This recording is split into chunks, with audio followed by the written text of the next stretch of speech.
Corona महामारी को रोकने के लिए लगाए गए लॉकडाउन को प्रभावी बनाने के लिए पुलिस व प्रशासन सख्ती बढ़ा रही है। हालांकि आवश्यक आपूर्ति के लिए दुकानों को तय समयावधि के लिए खोलने की अनुमति तो मिली है, लेकिन समय खत्म होने के बाद पुलिस प्रशासन फिर लॉकडाउन को सफल बनाने में जुट जाता है। ऐसे ही प्रयास आज भद्रवा में भी देखने को मिला, जहाँ आवश्यक आपूर्ति की दुकानों को 12 बजे तक खुले रहने की अनुमति मिलने के बाद पुनः लॉकडाउन लगा दिया गया। इस दौरान एडीसी भद्रवा ने लॉकडाउन का जायजा लिया और लोगों से घरों में रहने की अपील की, ताकि इस महामारी की चेन को तोड़ा जा सके।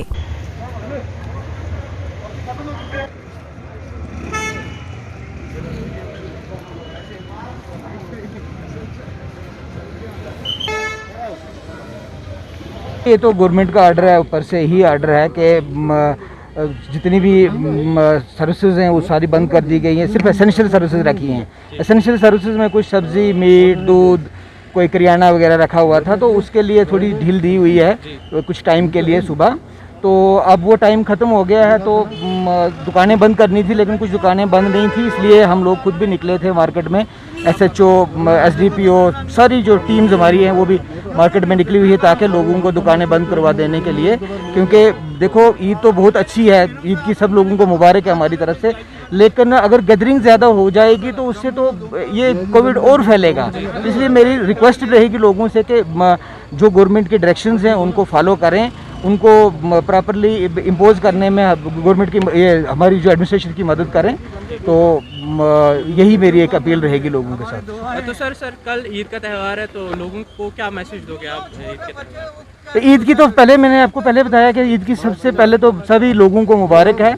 तो मेरी ये एक अपील रहेगी कि ईद को अपने घरों में बैठ के मनाएं, मस्जिदों में ज़्यादा जाके गैदरिंग ना करें, क्योंकि क्लियर कट डायरेक्शन है गवर्नमेंट की कि गैदरिंग नहीं करनी है। और ये कोई डायरेक्शंस को न लें, ये इसलिए लें कि ताकि हम अपने भाई बहनों को, अपने रिश्तेदारों को, अपने परिवार को बचा पाएँ। जब मस्जिद में आप जाओगे, अगर 50 लोग वहाँ पर नमाज़ पढ़ने के लिए आएँ, अगर 4 भी उसमें से पॉजिटिव होंगे तो बहुत ज़्यादा इसको फैलने के चांसेस बनते हैं। या मार्केट में जैसे गैदरिंग करते हैं लोग, तो उससे और नुकसान हो जाता है, ये फैल सकता है। इसलिए मेरी अपील रहेगी कि घरों में मनाएं, बड़ी खुशियां मनाएं, लेकिन घरों में बैठ के अपने परिवार के साथ इसको सुख शांति से मनाएं। अगले साल जब ये चीज़ें नहीं होंगी तो फिर खुलेआम में मनाएंगे। सर, जान है तो जहान है। बिल्कुल सर, मैं आपसे जानना चाहूँगा कि अगर कोविड की लहर अगर भद्रवा के अंदर तेज़ी से रफ्तार में आती है, तो एडमिनिस्ट्रेशन कितनी तैयार है टैकल करने? देखो, एडमिनिस्ट्रेशन तो अपनी तरफ से हमने तैयारी करके रखी हुई है, हॉस्पिटल्स हमने तैयार रखे हुए हैं, हर जगह है। लेकिन मैं तो यही दुआ करूंगा कि हॉस्पिटल्स की हमें ज़रूरत ही ना पड़े। जैसे अभी तक हमारे पास जितने भी केसेस आए हैं,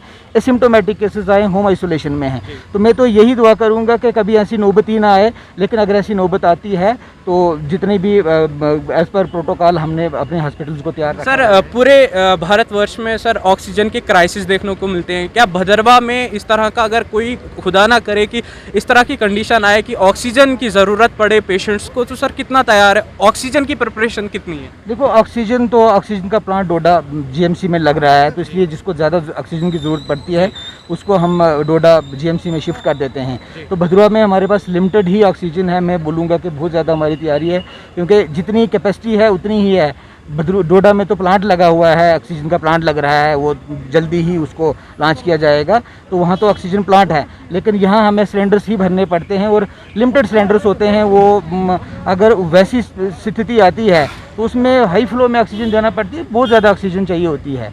तो ऑक्सीजन कोई बहुत ज़्यादा हमारे पास नहीं होती है, बट ये नहीं है, किसी को ऑक्सीजन की ज़रूरत होती है तो उसको हम शिफ्ट कर देते हैं डोडा GMC में, तो वहाँ पर उनके पास अवेलेबल होती है ऐसी चीज़। सर, मैं आपसे जानना चाहूँगा, कल एक ऑर्डर जो है सर्कुलेट हो रहा था सोशल मीडिया में कि भद्रवा के जो है 2 विलेजेस जो है कंटेनमेंट जोन्स डिक्लेयर करने के लिए उसमें जिक्र किया गया था। तो सर, उसमें कितनी सच्चाई है? वो किस तरह का ऑर्डर? देखो, एक वो रिकमेंडेशन गई हुई है डिप्टी कमिश्नर को कि वहाँ पर कुछ केसेस ज़्यादा आए हुए हैं, तो उनको डिक्लेयर किया जाए माइक्रो कंटेनमेंट जोन। तो वो कोई ऑर्डर नहीं था, वो खाली लेटर एक सर्कुलेट हुई थी, जो मैंने भी देखी थी। तो एक लेटर सर्कुलेट हुई है, तो उसमें जो है DM की तरफ से ऑर्डर निकलता है। जी की अपडेट रहे हमारे साथ। अगर आप ये वीडियो YouTube पर देख रहे हैं तो हमारे YouTube चैनल को सब्सक्राइब करें और बेल आइकन को क्लिक करें। अगर आप ये वीडियो Facebook पर देख रहे हैं तो हमारा Facebook पेज लाइक जरूर करें। For advertisement, please contact 705-109-1811.